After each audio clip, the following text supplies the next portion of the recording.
তো এখানে জড়িত যারা রয়েছে তাদের বিভিন্ন ভিডিও ফুটেজ কালেক্ট করেছি আমরা এবং সিসিটিভি ফুটেজ কালেক্ট করেছি। তাদেরকে শনাক্ত করার চেষ্টা করতেছি। কিছু আসামি শনাক্ত হয়েছে। আমরা অচিরেই তাদেরকে গ্রেপ্তার অভিযানে যাব।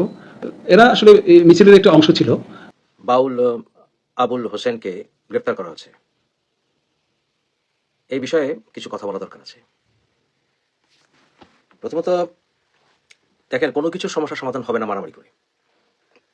যারাই শুধু শক্তি প্রয়োগ করে কোনো কিছু কায়েম করতে চায় তারা জয়ী হবে না, এবং যারা স্থায়ীভাবে তাদের আদর্শ প্রতিষ্ঠিত করতে পারবে না।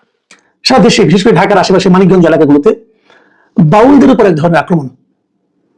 বাউল কারা? তাদের একটা দর্শন আছে, কিন্তু লালন শাহ তিনি বাউল ছিলেন, শাহ আব্দুল করিম তিনিও বাউল ছিলেন। পূর্বে মহারাজ আবুল সরকারকে নিয়ে কিছু কথা। প্রেরক ফকির মোল্লা দরবার শরীফ, আজিমপুর। ইউনেস্কো 2005 সালে বাউল গানকে ইন্টেলিজেবল কালচার হেরিটেজ অর্থাৎ বাউল গান মানবতার ঐশ্বরিক সাংস্কৃতিক ঐতিহ্য হিসেবে স্বীকৃতি দিয়েছে। গত 1/11/2025 তারিখে জাবরা বাজারে ঘিওর মানিকগঞ্জে ছোট আবুল সরকার, যেটা জাবুল সরকার, সে হচ্ছে আল্লাহকে নিয়ে সরাসরি কোরআনকে নিয়ে কটূক্তি করছে এবং যেসব ভাষা প্রয়োগ করছে এগুলো আমরা মুখ উচ্চারণ করতে পারি না। এই মুসলিম কান্ট্রিতে এসব কি চলছে? একজন মহান আল্লাহকে নিয়ে কটূক্তি করেছিল, সেই ব্যক্তিটার বিরুদ্ধে মামলা করেছে একজন বাদী হয়ে, সেই বাদীকেই আবার দোষারোপ করছে। আসসালামু আলাইকুম সম্মানিত ভিউয়ার্স, ভিডিওটা যে যেখান থেকে প্লে করেছেন থাম্বনেল দেখে রিকোয়েস্ট করছি আপনারা শেষ পর্যন্ত ভিডিওটা দেখে আপনাদের মূল্যবান মন্তব্য কমেন্টে জানাবেন। সম্মানিত দর্শক, বাউল আবুল সরকারকে যে মামলা করেছিল, যে মামলার বাদী, সেই বাদীকেই তারা দোষারোপ করছে কিছু আবুল সরকারের সমর্থকরা। সম্মানিত দর্শক, কয়েকটা ভিডিও আমি আপনাদেরকে দেখাবো। তারা আবুল সরকারের পক্ষ হয়ে যে কথাগুলা বলেছে, এই কথাগুলা কতটুকু যুক্তিসঙ্গত। একটা মুসলিম কান্ট্রিতে মহান আল্লাহকে নিয়ে বাজে কথা বলেছিল আবুল সরকার, তার বিরুদ্ধে কিন্তু মামলা করেছিল একজন বাদী, সেই বাদীকেই তারা দোষারোপ করছে। হায় রে দুনিয়া! সম্মানিত দর্শক, তারা কিছু কথা বলেছে আবুল সরকারের সমর্থকরা, যা শুনলে দর্শক রীতিমতো আপনারা অবাক হবেন। আমি আপনাদেরকে সম্পূর্ণ ভিডিওর মাধ্যমে দেখাচ্ছি, তাদের কথাগুলা শোনাচ্ছি। তাদের কথাগুলা শুনে আপনারা আপনাদের মূল্যবান মন্তব্য কমেন্ট বক্সে কমেন্ট করে জানাবেন। চলুন আর দেরি না করে আমরা আগে তাদের কথাগুলা শুনে আসি। এখান থেকে তা কিছু মাদ্রাসার ছাত্র তারা প্রথমে এটা ওই টেনিস গ্রাউন্ডের কর্নার থেকে দৌড় দেয় তাদেরকে ওই মাঠের অপর প্রান্তে একদম বাউন্ডারির বাইরে তাদের 10-15 জন লোক ছিল, তাদেরকে ধাওয়া দিয়েছে এবং বিভিন্নভাবে তারা স্কার্টেড হয়ে গেলে এটা বিক্ষিপ্ত ছড়াছিটে পড়লে এটাকে আমরা পিছিয়ে দৌড়ে যাই, কিন্তু বিভিন্ন গলিতে বিভিন্ন বিল্ডিং নিচে ঢুকে পড়লে ওখানে যারা আক্রমণের শিকার হয়, কেউ পানিতে ঝাঁপাই পড়ে। আসলে এটা এই মুহূর্তের মধ্যে যে ঘটনাটা বিয়ন্ড অফ ইমাজিনেশন আর কি, বিয়ন্ড অফ কন্ট্রোলে চলে যায় আর কি। সম্পূর্ণ আদালতের ইখতিয়ার। এই বিষয়ে আমরা তার এই বক্তব্যকে ইসলাম বিরোধী ভেবেই আমরা ইসলাম বিরোধী সন্দেহে তাকে আমরা আইনের আদালতে আনার জন্য গ্রেপ্তার করছি, কোর্টে শপথ করছি। সে সমগ্রভাবে 164 করছে, স্বীকারোক্তি জবাবে অনুমতি দিচ্ছে। Court will decide. কোর্ট তার কি সাজা হবে না হবে, বিচারের রায় শেষে কি হবে না হবে, দিন শেষে কোর্ট এটা বলবে। তো এখানে বাইরে এই পক্ষে বিপক্ষে বক্তব্য দেওয়া এই একটা বিশৃঙ্খলা সৃষ্টি করা, এটা সত্যি করতে খুবই অনভিপ্রেত আর কি। আমরা যথেষ্ট সচেষ্ট আছি এবং এই আইনশৃঙ্খলা পরিস্থিতি এখন সমুন্নত রয়েছে। এই ব্যাপারে যারা এই ঘটনা ঘটাইছে বা যারা এই মিছিলের নেতৃত্ব দিয়েছে বা যারা এই এটা ডাক দিয়েছে, তাদের যে নেতৃস্থানীয়, তাদের সাথে এই ঘটনার যেন পুনরাবৃত্তি না হয় সেই বিষয়ে আমরা কথা বলেছি এবং আমরা এটা আইনের সর্বোচ্চ প্রয়োগ এটা আমরা করবো এই বিষয়ের উপরে। বাউল গান বিশ্ব ঐতিহ্যের অংশ। পালা গান বাউল গানের অখণ্ড অংশ হিসেবে পালা গানে আলাদা ভাবরস রয়েছে। শ্রুতিমধুর ভাবে দর্শকের কাছে উপস্থাপনার কারণে ইহা পূর্বে বাংলায় মানুষের মনকে জয় করে নিয়েছে। পালা গানের শিল্পীগণ পৌরাণিক, লৌকিক, শ্লোক, তত্ত্বব্যাখ্যা ও সুর তাল্লয়ের মাধ্যমে মানুষকে আনন্দের মধ্য দিয়ে জ্ঞানদান করে থাকে। বিভিন্ন ধর্মীয় আলোচনাও এই গানকে করেছে আরো জ্ঞান গর্ব। পালা গানের পাঠের মধ্যে যেমন শরীয়ত, মারফত, গুরু শিষ্য, জীব পরম, নবীর জীবনী, মেরাজ ইত্যাদি ইত্যাদি। দুই শিল্পী পালা গানে অংশগ্রহণ করে এবং যে কোনো পালা নিয়ে অভিনয় করে। গানের সাথে সাথে প্রশ্নোত্তর পর্বে এক শিল্পী আরেক শিল্পীকে ঘায়েল করতে চেষ্টা করে। আবার বিচ্ছেদ গানে একে অপরকে জড়িয়ে ধরে কান্নাকাটি করে। এই গান মানুষের মধ্যে মিল, মহব্বত, প্রেম, ভালোবাসা, মাতা পিতার ভজন, সৃষ্টি ও স্রষ্টা সম্পর্কে জানতে সহায়তা করে। মহারাজ আবুল সরকার জীবের ভূমিকায় অভিনয় নিয়ে আল্লাহ রাসূলকে স্মরণ করে গান শুরু করে। গানের শুরুতেই পরম পাঠের শিল্পীকে বিনয়ীভাবে বলেছিলেন, পরমের সাথে কোনো পাল্লা চলে না। যেহেতু পালা গান, আমি কিছু প্রশ্ন করব, ভুল ত্রুটি ক্ষমা সুন্দর দৃষ্টিতে দেখবেন। তার প্রশ্নে 1 নম্বর প্রশ্ন ছিল, হে পরম আল্লাহ, বৃষ্টি দিয়ে কেন প্রথম দিনে গান নষ্ট করলা? 2 নম্বর প্রশ্ন, কারবালায় হযরত ইমাম হুসাইনকে শহীদ করে তুমি সহ্য করলা কিভাবে? তুমি কি দেখো না? বিপক্ষের শিল্পী দাঁড়িয়ে ইহার মর্মভেদ ভেঙে দেয়। প্রশ্ন করার সময় মহারাজ আবুল সরকারের চোখে পানি চলে আসে। একজন আল্লাহর আশেক নবীর আহলে বাইতের প্রেমিককে মোলারা চিনতে না পেরে তার বিরুদ্ধে ফতোয়া দিল। আহলে বাইতের প্রেমিক মহারাজ আবুল সরকারকে যারা ফতোয়া দিল, আল্লাহর কাছে তাদের বিরুদ্ধে বিচার চাওয়া ছাড়া আর কি বলার আছে? কারণ গায়করা তো আর অস্ত্র নিয়ে ঘুরে না, তাদের কাছে থাকে একটা একতারা, একটা বেহালা, একটা সারিন্দা। বেশ কিছুদিন আগে শাহ আব্দুল করিম সম্পর্কে ভারতের এক সঙ্গীত শিল্পী কালিকা প্রসাদ ওনার একটা ইন্টারভিউ আমি দেখেছিলাম। সেখানে উনি শাহ আব্দুল করিমের জীবন যাপন নিয়ে কথা বলেছেন। এই বাউল গান নিয়ে শাহ আব্দুল করিমের যে কি আন্তরিকতা, সেটা নিয়ে কথা বলেছেন। এই বাউল শিল্পী যারা, তারা কিন্তু কেবল গান গায় না, তারা সেই সঙ্গে একটা দর্শনও প্রচার করে, মানব দর্শন। তারা জীবনটাকে কিভাবে দেখেন সেইগুলিকে তারা নানাভাবে প্রচার করেন এই গানের মাধ্যমে। এই বাউল গান এই দেশে চলে আসছে 100 বছর ধরে, এটা আজকে থেকে না। কিন্তু এই রবীন্দ্রনাথের যে শিল্প সাহিত্য যা দেখছেন আপনি, তারও আগে থেকে এই বাউল গানের চর্চা আমাদের এখানে চলে আসছে। এটা হলো আমাদের এই মাটির গান। এদেশের জনগণ, এদেশের মানুষ, এদেশের কৃষক, শ্রমিক, মাঝি, জেলে, এটা তাদের গান। এই গানটার জন্য কোনো স্কুল নাই, কোনো কলেজে এই গান শেখানো হয় না। স্কুলে কলেজের ভিতর থেকে এই গান আসেনি, এটা মানুষের মন থেকে এসেছে, মানুষের যে উৎপত্তি উৎসস্থল সেখান থেকে এসেছে। বহুদিন ধরে এই গানগুলি চলে আসছে আমাদের দেশে, এটি আমাদের কালচার। এখন কোন কালচার থাকবে এবং কোন কালচার থাকবে না, সেটা যদি নির্ধারণ করার দায়িত্ব দেওয়া হয় এমন একটা গোষ্ঠীর হাতে যারা কালচারই বুঝেন না, তাহলে কেমন হবে? যারা বাউল গান করেন তারা কি মুসলমান না? তারা কি ধার্মিক না? তারা তাদের মতো করে ধর্ম পালন নিয়ে কিন্তু আরেক যন্ত্রণা বলার শব্দের অন্য অর্থে আপনারা অন্যভাবে নেবেন না। যন্ত্রণা বলছে এই কারণে যে আপনি চট করে কিন্তু বলতে পারবেন না যে তার ধর্মটা হচ্ছে না। পৃথিবীতে অনেক ধর্ম আছে, কিন্তু এই ধর্মীয় সহাবস্থানের কথা, আমরা যে ধর্মের অনুসারী, ইসলাম ধর্মের অনুসারী, আমাদের ইসলাম ধর্ম কিন্তু এই ধর্মীয় সহাবস্থানের কথা স্বীকার করেছেন এবং অন্য ধর্মে যারা পালন করবেন তাদেরকে তাদের ধর্ম পালনের সমস্ত সুযোগ সুবিধা দেওয়ার জন্য বলেছেন। আলাদা আলাদা ধর্ম, এগুলো নিয়ে কেন এরকম হচ্ছে? ধরা যাক আমি একটা তর্কের জন্য একটা কথা বলি। ধরা যাক আমি মুসলিম, আপনি মুসলিম। আমি যদি আপনাকে প্রশ্ন করি, আপনি কোন মুসলিম? আপনি শিয়া নাকি সুন্নি? বলুন। যদি আপনি সুন্নি হন, তাহলে মিনিমাম এই যে পৃথিবীতে এখনো 15% মুসলিম আছে যারা শিয়া ধর্মাবলম্বী, তারা কি অমুসলিম? আচ্ছা ঠিক আছে, রাখেন এটা। আপনি যখন সুন্নি মুসলিম বলেন, তখন আপনাকে যদি প্রশ্ন করি, আপনি সুন্নি মুসলিমের কোন মাযহাবের অনুসারী? মাযহাব মানে মোটামুটি 4টা মাযহাব তো আছেই, আছে না? বলেন। যদি আপনি হানাফি মাযহাবের অনুসারী হন, তাহলে হানাফির সংখ্যা কত? এই সুন্নি মুসলিমের সংখ্যা হলো প্রায় 85%-এর মতো লোক। পৃথিবীতে যত মুসলমান আছে তার 85% সুন্নি মুসলিম। এই সুন্নিদের মধ্যে, এই 85-এর মধ্যে 45% হলো হানাফি। শাফি হলো 25% শাফি মাযহাবে, মালিকি মাযহাবে হলো 15%-এর মতো, হাম্বলি মাযহাবে হলো 5%-এর মতো। আর আপনি কোনটা ভাই? যদি আপনি হানাফি হন তাহলে 45% আপনার, তাহলে টোটাল মুসলমানের মধ্যে আপনি যদি মাত্র 45%-এর অনুসারী এবং হানাফি নয় এমন লোকের সংখ্যা কিন্তু মুসলিমদের মধ্যে 55%। তাহলে 55% ভুল, আপনি ঠিক। এটা একটা বিতর্ক, এটা একটা এটা নিয়ে আপনি কোনো তর্ক করতে পারবেন না, কারণ যারা ওইটা পালন করছেন তাদের একটা যুক্তি আছে। আমরা জানি আরেকটা গ্রুপ দাঁড়িয়ে আছে, সালাফি। এটা সৌদি আরবের একটা গ্রুপ আছে সালাফি। তো আপনি কি সালাফি? আপনি কিভাবে তর্ক করবেন? কার নিয়মে তর্ক করবেন? পৃথিবীতে এই মুহূর্তে মুসলিম কান্ট্রি কয়টা আছে? মুসলিম কান্ট্রি অনেক আছে, কিন্তু ইসলামের শাসন প্রচলিত আছে কোন দেশে বলেন? আফগানিস্তানে, ইরানে, এই তো। সৌদি আরবে কি ইসলামী শাসন, ইসলামিক রাষ্ট্রতন্ত্র সাপোর্ট করে? ভাবুন একবার কথাগুলো। এখন আপনি কোন দিকে যাবেন?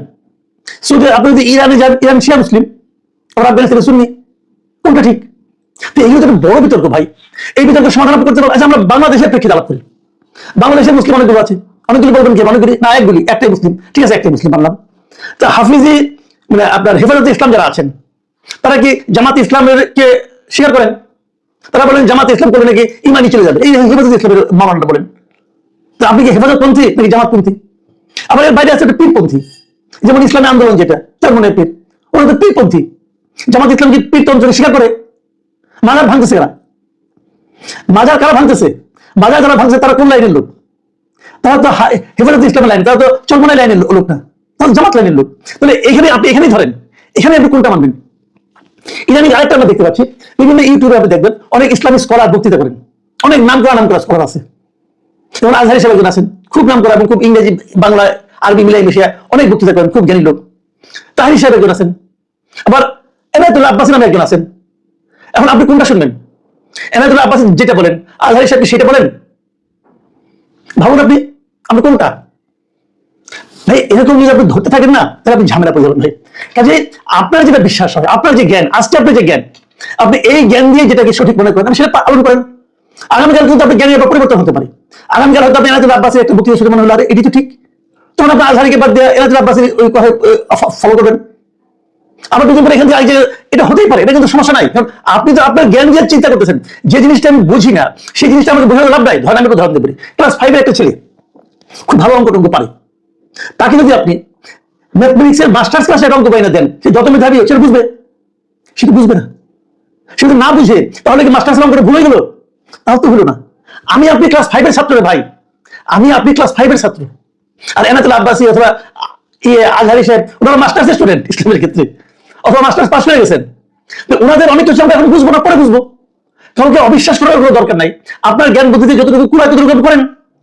তাহলে কি বেসিকটা কি? বেসিকটা যে যেটা করে তাকে সেটা করতে দেন। আপনারটা ঠিক হয় আপনি আপনার পালন করেন, অন্যকে ঘাড়ে ধরে আপনার কথা আনার কোনো দরকার নাই। এই অধিকার তো আপনাকে দেয় নাই রে ভাই, দেশের আইনও আপনাকে দেয় নাই, ইসলাম আপনাকে দেয় নাই। তাহলে ওটা আপনি কেন করছেন? এইভাবে করতে যে কি হয়েছে দেখেন, এই বাউল দিনে যেটা হলো, একজন ভদ্রলোকের আবুল সরকার সাহেব উনি একটা কথা বলেছেন মাজার ভাঙা নিয়ে, এটা নিয়ে আপত্তি হতে পারে। এখানে তার এখানে বিতর্ক করেন, তাকে তর্ক করে আপনি প্রমাণ করে দেন যে আপনি ভুল করছেন। কিন্তু আপনি তাকে মারতে গেলেন, তাকে মারলেন, তাকে ধরিয়ে দিলেন, যারা মারলো তারাই আবার মামলা করলো, পুলিশ তাকে কোর্টে পাঠিয়ে দিল, জেলা জজে পাঠিয়ে দিল। আবার তার অনুসারীরা মানিকগঞ্জে গেলেন একটা প্রোগ্রাম করতে, তাদেরকে পিটাইয়ে পানিতে ফেলে দিলেন। দেখলাম তো ভিডিও দেখলাম ভাই, এরকম মানবিক কাজ হলো? আপনি পারেন? পিঠের মধ্যে লাথি মারলেন আপনারা, এই কাজটা আপনি করতে পারেন, বেশ কয়েকজনকে আহত করলেন। এই কেন করলেন? এই দেশটা এরকম ছিল না, কেন হলো এরকম? এই দেশটা, এই দেশটা হলো মততন্ত্র। আপনারা যে মত করছেন এটা ইসলাম না ভাই। আমি ইসলাম ভালো বুঝি না, আমি হয়তো ক্লাস 5 এর ছাত্র, অথবা পড়াশোনা শুরু করিনি, কিন্তু আমি আমার কমন সেন্সে বলতেছি ভাই, এটা ইসলাম না, এটা কোনো ধর্মই না। আপনারা যেটা করতেছেন এটা হলো মততন্ত্র। মতকে ইসলাম সমর্থন করে না। দেখুন আজকে দেখলাম আমরা এই ফরহাদ মাঝহার, উনি আজকে আবুল সরকারের পক্ষে দেখলাম প্রেস ক্লাবের সামনে দাঁড়িয়ে গেছেন, এবং উনি বলেছেন যে এই যে আমাদের আন্দোলনটা হয়েছে, এই আন্দোলনের প্রত্যেকটা আন্দোলন একদম প্রথম থেকেই ওনার সঙ্গে আবুল সরকার ছিলেন। শহীদ মিনারের অনুষ্ঠান থেকে শুরু করে এমন কোনো প্রতিবাদ সভা নাই যেখানে আবুল সরকার ফরহাদ মাঝহারের পাশে ছিলেন না। ফরহাদ মাঝহার বলতেছেন যে আপনারা তাকে গ্রেফতার করে নিয়ে যাওয়ার মানে আপনারা আমাকে গ্রেফতার করেছেন, আমি এটা মেনে নেব না। এর মধ্যে একটু আমি ভাবটা আছে, থাকুক, তার কোনো সমস্যা নেই। ফরহাদ মাঝহারের যে বক্তব্যটা, এই বক্তব্যটা আপনি কি উড়াই দিতে পারেন? ফরহাদ মাঝহার বলছেন যে মানিকগঞ্জে যারা নিরীহ বাউলদের পেটাচ্ছে আমি সেখানে থাকবো, আমাকে পেটাতে পারেন, আমরা প্রতিহিংসা করি না, কিন্তু আপনাদের শিক্ষা দিয়ে যাবো। আপনি আগে বলেছেন ইসলামের নামে যে সহিংসতা চালানো হচ্ছে এর সঙ্গে প্রকৃত ইসলামের কোনো যোগাযোগ নেই। নিরীহ মানুষের উপর জুলুমকারীরা কখনোই রাসূলের উম্মত দাবি করতে পারে না। ওনার বক্তব্য, কারণ এই বক্তব্য নিয়ে আপনি আলাদা আলাপ করতে পারেন, কোনো সমস্যা নাই। কিন্তু সমাজে আপনারা একটা অস্থিরতা তৈরি করছেন এবং সেটা করছেন ধর্মের নামে, এটা ঠিক না ভাই। আমাদের এই দেশে আমি তো আগেই বললাম যে আপনারা এখন কি এই সরকার আসার পরে কি শুরু হয়েছে, আমি মনে করি এই প্রত্যেকটা কাজের সঙ্গে সরকারের এক ধরনের প্রত্যক্ষ অথবা পরোক্ষ মদত আছে। সরকার এমনি চায়, সরকার এরকম ভাবে, এই অন্তর্বর্তীকালীন সরকার ডক্টর ইউনূসের সরকার, ওনারা এগুলো চান, এর মাধ্যমে নানা ছোটা নাতায় তার সমাজে একটা বিশৃঙ্খলা তৈরি করতে চান। কয়েকদিন আগে দেখলাম স্কুলের সঙ্গে শিক্ষা হবে না, বেশ কয়েকটা রাজনৈতিক দলের লিডারকে দেখা বলতেছে সঙ্গে শিক্ষা হবে না, স্কুলে সঙ্গে শিক্ষা হবে না। কেন হবে না? হবে না কেন বলেন? দেশটাকে আপনি ইচ্ছা মতো চলবে ভাই? সৌদি আরবের সঙ্গে শিক্ষক আছে, সৌদি আরবে অনেক স্কুলের সঙ্গে শিক্ষক আছে, গুগল করে দেখেন আছে কিনা, আমরা দেখে বলতেছি আছে। আপনি কোন জায়গায় নিয়ে আসছেন, আপনারা থ্রি নিয়ে আসছেন? নজরুল যদি রবীন্দ্র সঙ্গীত গাওয়া হবে না, এটা পাকিস্তানি থ্রি, পাকিস্তানি বলতো বাংলাদেশে রবীন্দ্র সঙ্গীত গাওয়া হবে না, আপনি ওইলানে যাচ্ছেন, ওইলান থেকে আরেক ডিগ্রি উপরে ঢেকেছেন আপনারা, কেন হবে না? এই যে বিষয়গুলো মনে রাখবেন, খালি বিপ্লব করলে হয় না, বিপ্লবের সঙ্গে সঙ্গে একটা সাংস্কৃতিক বিপ্লব দরকার হয়, যেটা চীনে হয়েছিল। কালচারে যদি আপনি শিক্ষিত না হতে পারেন তাহলে মেধাবী না কোটা নাকি এগুলি বলে লাভ নেই। এবং আমরা বোধ করি কালচারে অনেক পিছিয়ে যাচ্ছে এখন। সাংস্কৃতিকভাবে যদি একটা জাতি অগ্রসর না হয়, সেই জাতি অগ্রসর হতে পারে না ভাই। আমি খালি একটা কথা বলবো, এই যে ফরহাদ মাজার সাহেবের কথা বললাম আমি, এই ফরহাদ মাজার সাহেবকে এই যে আজকে যে ছাত্র আন্দোলন হচ্ছে, অনেকে মনে করে ছাত্র আন্দোলন যদি আসলে কোনো মাস্টার মাইন্ড থাকে, ইনি এই ফরহাদ মাজার। তিনি এগুলো বলতেছেন। আমি বাউলদের সম্বন্ধে আরেকটা ঘটনা বলি, ছোট্ট একটা ঘটনা। কালকে দেখলাম একটা এই সামাজিক মাধ্যমে দেখলাম এক ভদ্রমহিলা কান্না করতেছেন। উনি বাউল গান গান, ওনাকে আর কেউ ডাকে না। কেন ডাকে না? দেখেন কি ভয়ঙ্কর সমস্যা পড়েছেন। ওনার নাম হয়েছে হাসিনা সরকার। যেহেতু ওনার নাম হলো হাসিনা, অত আর কেউ ডাকে না। আর উনি বলতেছেন আমার বাবা মা দেওয়ার নাম আমি কি করে চেঞ্জ করবো? ভাবুন একবার, আমরা কোন সমাজে বাস করছি? দেখুন, ফরহাদ মাজার কিন্তু সরকার সম্পর্কে একটা বড় ধরনের অভিযোগ তুলেছেন, কেবল এই বাউলটা নিয়েই না, আরো কিছু বিষয় নিয়ে। এবং উনি সেখানে বলেছেন, উনি একটা একটা আপনার ইন্টারভিউতে বলেছেন, আমি ইন্টারভিউ আপনাদের পড়ে শোনাই কি বলেছেন উনি। মানে উনি কেবল এই যে মব, এই যে আপনার মৌলবাদীদের উত্থান, এটাই না, পাশাপাশি বিদেশি আগ্রাসন নিয়ে কথা বলেছেন। উনি বলার চেষ্টা করেছেন যে ভারতের কাছে আমরা নতজানু ছিলাম, এখন ভারতকে তারাই আমরা কাকে আনতেছি। ওনার কথা পড়ে শুনলে আপনি অবাক হয়ে যাবেন উনি কি বলেছেন।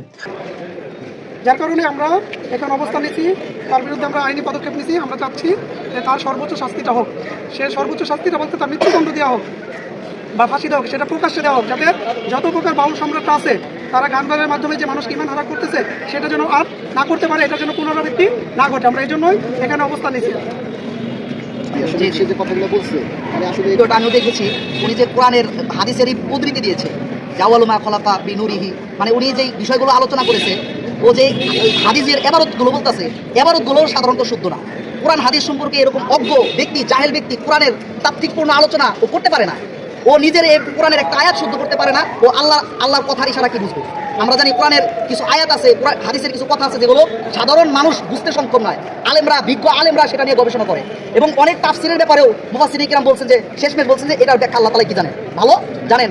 আল্লাহ তাআলাই ভালো জানেন। সাহাবীদের তাফসিরের এটা সাহাবীরা বলে গেছেন, মুফাসসিররা বলে গেছেন। আরে কোরআনের একটা আয়াত জানে না, হাদিস জানে না, ও আল্লাহর কথা কি বুঝতে পারবে? বলেন ও আল্লাহর কথা, আল্লাহ কোন দিকে কি ইশারা করছে কখনো বুঝতে পারবে না। এজন্য ও না বোঝার কারণে, জাহেলের কারণে আল্লাহর কথা কোন দিকে এটা বুঝতে পারে না। ও বলে যে আল্লাহ কোন দিক দিয়ে কথা বলছে। আল্লাহ মুখ দিয়ে কথা বলে না, ওরে কি বলবো, এটা তো আমার মুখে আসতেছে, পিছন দিয়ে কথা বলে। এই কথা আল্লাহর সাথে বলতেছে। আল্লাহর ইশারা না বুঝলে সে বিজ্ঞ আলেমের কাছে যাবে, পরামর্শ নিবে যে আমি কোরআনের এই আয়াতটা বুঝতেছেন, আপনি আমাদেরকে বুঝাই দেন। ও মঞ্চে বসে বলে আল্লাহ মুক্তা কথা বলে না, গোয়াদা কথা বলে, এই কথা করতে পারে না। এই বিষয় নিয়েই যে আল্লাহর শানে ওর বুঝ নাই, কিন্তু পরামর্শ নিত, কিন্তু আল্লাহর শানে একজন মুসলমান এভাবে কথা বলতে পারে না। এটা বলার সাথে সাথে ওর ঈমান চলে গেছে, ও মুরতাদ হয়ে গেছে, ওর আল্লাহর জমিনে ওর থাকার কোনো অধিকার নাই। এরপরেও আমরা মুসলমানরা ধৈর্যশীল, সহনশীল, এজন্য আমরা ওর ব্যাপারে সরাসরি পদক্ষেপ নিচ্ছি না, আমরা কোর্টে আসছি। আমরা চাই এই কোর্ট থেকে ওকে সর্বোচ্চ শাস্তি দেওয়া হোক। এই দাবি দেওয়ার জন্য আমরা এখানে উপস্থিত হয়েছি। জানতে পেরেছি ওকে ডিবির আওতাভুক্ত আছে এবং আমাদের সকালে অনেক বড় বড় ওলামা ইকরামরা আসছিল। মুফতি সাইদ নূর সাহেব হাফিজাহুল্লাহ উনি আসছিলেন, তারপরে আব্দুল হান্নান সাহেব উনি আসছিলেন, ওনারা এবং গিউরে আমাদের প্রতিনিধি ওলামা ইকরাম ওনারা কেস করতেছেন, যেহেতু গিউরেই এই বিষয় কেস হয়েও গেছে অলরেডি, এবং উনি যতটুকু শুনেছি উনি ডিবির হেফাজতে আছে। বাকি আজকে এখানে উঠানোর তথ্য আমরা পেয়েছিলাম, বাকি এখন পর্যন্ত উঠাচ্ছে না, জানি না কি উঠাবে কিনা। বাকি যাই করুক না করুক, আমরা চাই একে সর্বোচ্চ শাস্তি দেওয়া হোক।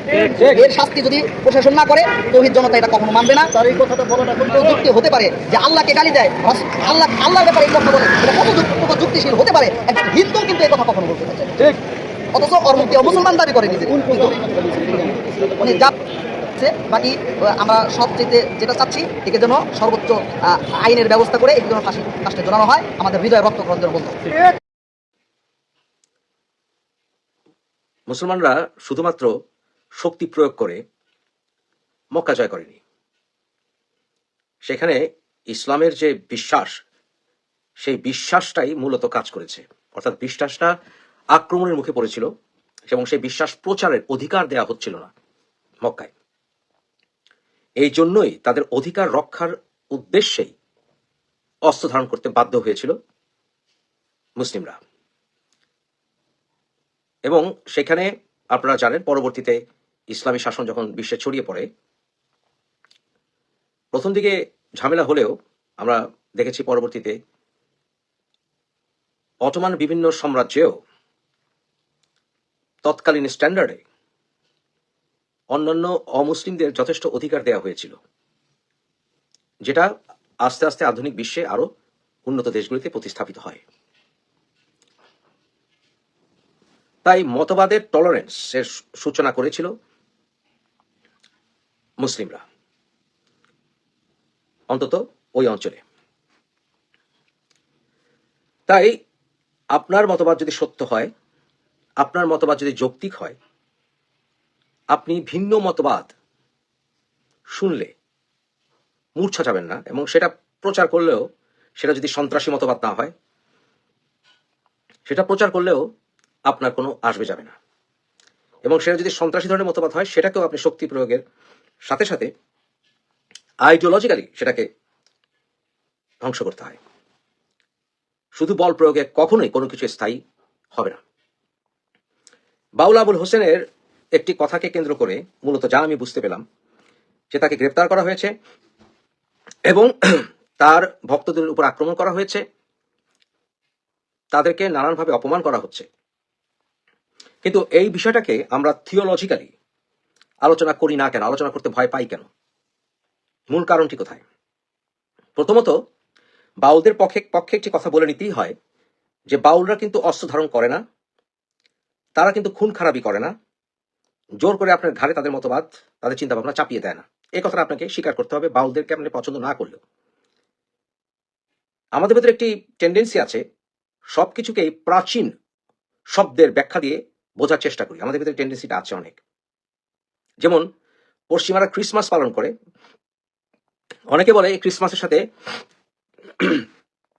গ্রিক পেগানিজমের সম্পর্ক আছে, রোমান পেগানিজমের সম্পর্ক আছে, এই জন্য এটা পালন করা যাবে না। কিন্তু পশ্চিমে এটাকে একটা উৎসব হিসাবেই না, এটার সঙ্গে ধর্মের কোনো তোয়াক্কা করে না, তারা জানেও না এর সাথে গ্রিক রোমের কি সম্পর্ক আছে। তাই সবকিছুকে শুধুমাত্র পুরনো অর্থে দিয়ে বিচার করলে হবে না। তাই বাউল শব্দেরও অনেক রকমের পুরনো ব্যাখ্যাকে টেনে নিয়ে এসে এটাকে একটি ভিন্ন মুনাফিকি কুফরি মতবাদ হিসেবে প্রচার করার চেষ্টা করা হয়। কিন্তু এই বিষয়ে ডিপ স্টাডি থাকলে কেউ কথাগুলি বলবে না। প্রথমত আসুন আবুল হোসেন কি বলেছেন। আবুল হোসেন বলেছেন যে, আমি সংক্ষেপে বলবো, আপনারা জানেন অলরেডি বিষয়টি, সেটা হচ্ছে মূলত আউলিয়াকে দেখলে, আল্লাহর অলিকে দেখলে আপনি আল্লাহকে দেখলেন, এটাই তো মূল। বাকিগুলো আর কি খুব একটা ইম্পর্টেন্ট না। প্রথমত আমাদেরকে স্বীকার করতে হবে যে আল্লাহ বলেছেন কোরআনে, আল্লাহ জাহির এবং আল্লাহ বাতিন, অর্থাৎ আল্লাহ প্রকাশিত এবং আর অন্য ক্ষেত্রে হিডেন বা গোপন বা অপ্রকাশিত। গোপন বলেই ভালো হয় বিষয়টাকে। আল্লাহ জাহির এবং আল্লাহ হচ্ছেন বাতিন। আপনারা 57 নম্বর সূরা পড়লেই আপনারা পেয়ে যাবেন যে আল্লাহ বলেছেন আল্লাহ জাহির এবং আল্লাহ বাতিন। তাহলে যদি আল্লাহ জাহির এবং বাতিন হয়ে থাকেন, তাহলে উনি কিভাবে প্রকাশিত? আমরা কি আল্লাহকে দেখতে পাই? কোরআনে 6 নম্বর সূরায় আল্লাহ স্পষ্ট বলেছেন, এমন কোন দৃষ্টি নাই যে দৃষ্টি দিয়ে আল্লাহকে দেখা যাবে। কোন দৃষ্টি তাকে আবদ্ধ করতে পারে না। তাহলে কোন দৃষ্টি যদি তাকে আবদ্ধ করতে না পারে, তাহলে আমরা আল্লাহকে দেখব না, কোনো সময় দেখব না। সেই শক্তি, আমরা সীমিত শক্তি, তাকে দেখার কোনো উপায় নাই। কিন্তু আবার আমরা দেখেছি 75 নম্বর সূরার 22 থেকে 24 নম্বর আয়াতগুলো আপনারা যদি পড়েন, সেখানে বলা আছে যে কিছু কিছু মানুষ যারা মৃত্যুর পরে আর কি মূলত সৃষ্টিকর্তাকে দেখবেন। কিন্তু সেটা কোন দেখা, সেটা নিয়ে ইসলামিক স্কলারদের ভিতরে যথেষ্ট মতভেদ রয়ে গেছে। সেটা কি রূপক অর্থে দেখা, যারা পুণ্যবান হবেন, মুমিন হবেন প্রকৃত, নাকি সত্যি আমরা দেখব? কিন্তু আমাদের সীমিত শক্তিতে অসীম শক্তিকে ধারণ করার ক্ষমতা আমাদের নাই। তাহলে আমাদের দৃষ্টি সবসময় সীমিত থাকবে। সেই সীমিত দৃষ্টি দিয়ে অসীম রব্বুল আলমিনকে আমরা মৃত্যুর পরেই বা কিভাবে দেখব? তাই এই ক্ষেত্রে ইসলামিক স্কলাররা এটাকে মূলত রূপক অর্থেই বোঝাতে চেয়েছেন। কিন্তু আল্লাহকে দেখতে হলে কি করতে হবে? কি দেখতে পাই আমরা? আল্লাহর নিয়ামত দেখতে পাই, কুদরত, তার শক্তি, এবং এই শক্তিতেই উনি প্রকাশিত। ওই যে বললাম জাহির। আপনারা যখন সূরা রহমানে পড়েন, রাব্বুল মাশরিকাইন রাব্বুল মাগরিবাইন ফাবিআই আলা রাব্বিকুম তুকাজ্জিবান, আল্লাহর কোন কোন নিয়ামতকে আপনি অস্বীকার করবেন? সেখানে কেন বারবার বিভিন্ন নিয়ামতের কথা বলা হচ্ছে? এই জন্যই বলা হচ্ছে যে আল্লাহর বিভিন্ন রহমত, নিয়ামত, এগুলোর মাধ্যমে আল্লাহর শক্তির প্রকাশ হয়, অসীম শক্তির ছিটাফোঁটা আমরা দেখতে পাই। সেটাই আমাদেরকে সৃষ্টিকারী শক্তি আছে, সৃষ্টিকর্তা আছেন, এটা ভাবতে বাধ্য করে যারা চিন্তক তাদের জন্য। তাহলে এই অর্থে আল্লাহ প্রকাশিত, তাহলে তো আমরা সৃষ্টির মাধ্যমে প্রকাশিত। আল্লাহর অলিদেরকে অপমান করলে হাদিসে আছে আল্লাহ যুদ্ধ ঘোষণা করেন। তাহলে আল্লাহর অলিদের কাজে তাদের অপমান করলে, রেজাল্টে তাদের আচরণে, তাদের কথাবার্তায়, তাদের পুরো জীবনে, তাদের স্ট্রাগলে, তাদের সংগ্রামে, তাদের ধৈর্যে, তাদের ভালোবাসায়, তাদের সবকিছুতে আল্লাহর যে শক্তি সেটা প্রকাশিত, সীমিত অর্থেই প্রকাশিত। ঠিক যেমনটি মহাসমুদ্রের পানিতে ভাসমান সেই জাহাজ দেখে আর্কিমিডিসের তত্ত্ব চিন্তার পাশাপাশি আল্লাহর শক্তি প্রকাশ, কারণ আল্লাহ সে হুকুম দিয়েছেন তাই তা ভাসছে, যতই বিজ্ঞানীরা সেটাকে আর্কিমিডিসের সূত্র দেখ না কেন। এই বিষয়ে আশারিয়া এবং মুতাজিলাদের ভিতরে প্রচুর বাহাস হয়েছে আজকে থেকে 1000 বছর আগে, এবং কাল পরিক্রমায় এই কোয়ান্টাম এক্সিস্টেন্স কনসায়েন্স এই যুগে এসে আশারিয়াদের মতবাদী সত্য বলে অন্তত আমার কাছে মনে হচ্ছে। এই সকল বিবেচনায় আল্লাহর অলিদের অবস্থানে, তাদের সান্নিধ্যে গেলে আপনি আল্লাহকেই দেখবেন, অর্থাৎ আল্লাহর কুদরতকে দেখবেন, শক্তিকে দেখবেন, ঠিক যেমনটি সমুদ্রে দেখবেন, বলবেন সুবহান আল্লাহ। তাহলে আল্লাহর অলিকে দেখলে আপনি সুবহান আল্লাহ বলবেন না? তা সেখানে রাগের কি হলো, ক্রোধের কি হলো, শিরকের কি হলো, আমি তো বুঝলাম না। এই বিষয়টি নিয়ে একবার এক বিতর্ক হয়েছিল আনিস সরোস নামে একজন খ্রিস্টান যাজক এবং শেখ আহমেদ দিদাতের সাথে। সেই ভিডিও আপনারা অনলাইনে পাবেন। শেখ আহমেদ দিদাত আমারও শিক্ষাগুরু ছিলেন এবং জাকির নায়কেরও শিক্ষাগুরু ছিলেন। শেখ আহমেদ দিদাতকে সেই ডিবেটের সময়, যেটা আপনারা অনলাইনে পাবেন, আনিস সরোস ভার্সেস আহমেদ দিদাত যদি দেখেন, সেখানে এক পর্যায়ে একটি আয়াত আসে। সেখানে আনিস সরোস বলে, দুটো আয়াত উদ্ধৃতি হয়। একটি হচ্ছে বাইবেলের নিউ টেস্টামেন্টের জন চ্যাপ্টারের 10:30 এবং 14:39, 14:39 এবং 10:30, এই দুটো আয়াত নিয়ে কথা হয়। সেখানে জিসাস অর্থাৎ হযরত ঈসা আলাইহিস সালাম বলছেন, you have seen me, you have seen my father. এখন এই কথাকে ভিত্তি করে খ্রিস্টানরা যেটা বলতে চায় যে Jesus is god in human flash. এটা কি তারা আজ পর্যন্ত ব্যাখ্যা করতে পারে না। ট্রাইউন গড ইত্যাদি ইত্যাদি অনেক কিছু তারা বলে। এই উত্তরে শেখ আহমেদ দিদাত বলেছিলেন, আল্লাহর কুদরতকে দেখেন। হযরত ঈসা আলাইহিস সালাম যে সত্য, আল্লাহ তাকে যে মজেজা দিয়েছেন, যেটা কোরআনেও বলে, সেই মজেজার মাধ্যমে প্রকাশিত যে হযরত ঈসা আলাইহিস সালাম আল্লাহর নবী। তাই ঈসা আলাইহিস সালামকে যখন দেখেছো, আল্লাহকে দেখেছো। কে বলেছেন? শেখ আহমেদ দিদাত। আয়াত নাম্বার বাইবেলের 14:39 চ্যাপ্টার জন, এবং একই জন চ্যাপ্টারে 10:30 বলছেন, I and my father are one, অর্থাৎ আমি আর বাবা একই, একই না এক।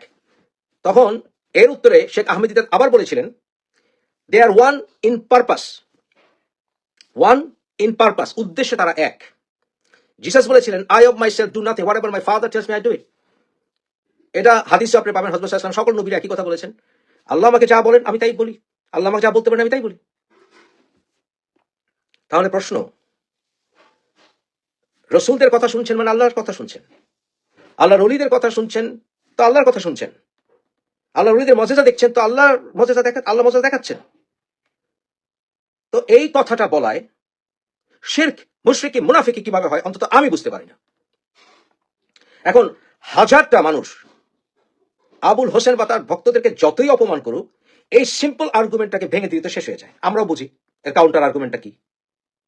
এর অর্থ তো এই নয় যে আল্লাহর ওলি মানেই আল্লাহ, তা তো নয়। এটা রূপক অর্থে। এটা রূপকটা কি বুঝতে কষ্ট হয়? রূপক তো আল্লাহ কোরআনে ব্যবহার করেন, আল্লাহ বলেছেন, সূরা আলে ইমরানে বলেছেন না? তো সমস্যাটা কোথায়? What is the problem? আমরা কথায় কথায় উত্তেজিত হয়ে যাই। এই নতুন প্রজন্ম, জেন জেড, বিশৃঙ্খল প্রজন্ম, তাদেরকে অনেক ক্ষেত্রে উত্তেজিত করে ফেলা হচ্ছে, তাদেরকে মিসগাইডেড করা হচ্ছে।